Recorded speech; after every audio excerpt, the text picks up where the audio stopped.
I just received a new shipment of evergreens from wilsonbrothersgardens.com, and I wanted to show you what I've got here. The first one is a spruce, and I think you can see the tips of some of the needles are frosted gold, and that is because this is the Ario variegata cultivar of black spruce.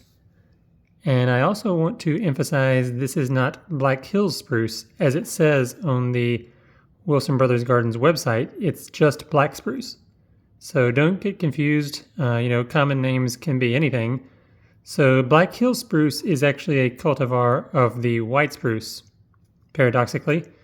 But this is black spruce. So Picea mariana is the species, and it does say that correctly on the website.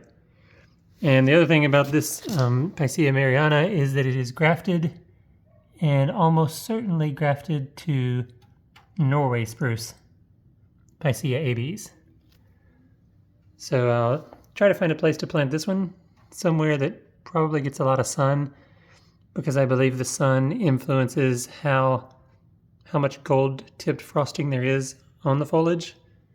And when it doesn't get a lot of sun, when the foliage is coming out, I think it just comes out this regular green color, bluish green. But this is a new spruce species for me. I didn't have Picea mariana before, so happy to get that. And then next up I have the southern wax myrtle. I already have one of these, but I ordered another one. And so this is a very fast-growing broadleaf evergreen that has proven to be fairly resilient here in Middle Tennessee. Survived some pretty cold temperatures. Now, sometimes in the winter there is foliage browning and foliage loss, but it almost always resprouts with a ton of new branches and foliage in the spring, so I'm very positive on Myrica cerifera in Middle Tennessee, but you don't see a lot of it. And moving along, I've got a much taller specimen here. This is a Sweet Bay magnolia. Looks like they trimmed the top for some reason, but I'm sure it will regrow from one of these other branches. And these trees are mostly evergreen. It depends on specimen to specimen whether or not it stays completely evergreen during the winter, but my two that I have held on to a fairly large number of leaves. So this will be my third Sweet Bay magnolia in the collection. And then moving over here, we have Florida anise, Elysium floridanum, which happens to be in bloom. One thing I didn't realize until I received this one was that the flowers are not sweet. They're more of the kind that attracts flies with a fetid or putrid smell. It's not that bad. You kind of have to get your nose right up to it to smell it, but when you do it once, you don't really want to do it again. So I only smelled it once or twice. I smelled it once and said, man, that's bad. And then I checked it again to make sure I wasn't smelling something else. And definitely the flower was not that great. But the foliage is great. Dark green leaves, and they stay evergreen year-round and very cold tolerant. It got down to 4 degrees Fahrenheit this winter, and my Elysium floridanum that I already have in the ground did just fine. So this is my second specimen, and I've been pleased with it so far. One more thing I received from Wilson Brothers is this osmanthus, and it is the Sasaba cultivar of Osmanthus heterophyllus.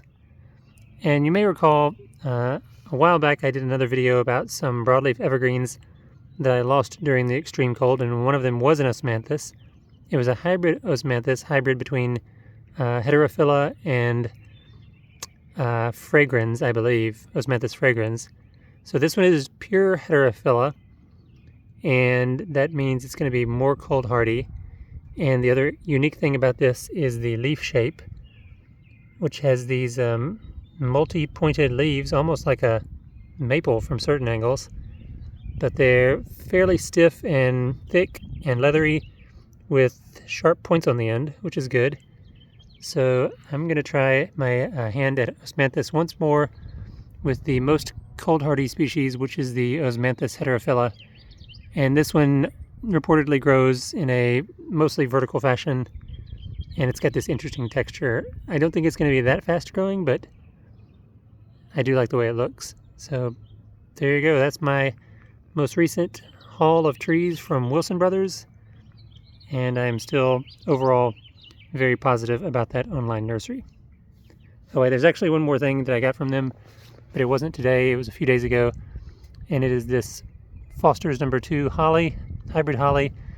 The only downside about it is it looks like it's been trimmed a lot, which last time I ordered a Foster holly from them, it was not like that, but eventually it will regrow, so I just wanted the holly, and it's a great place to find the Foster's holly online.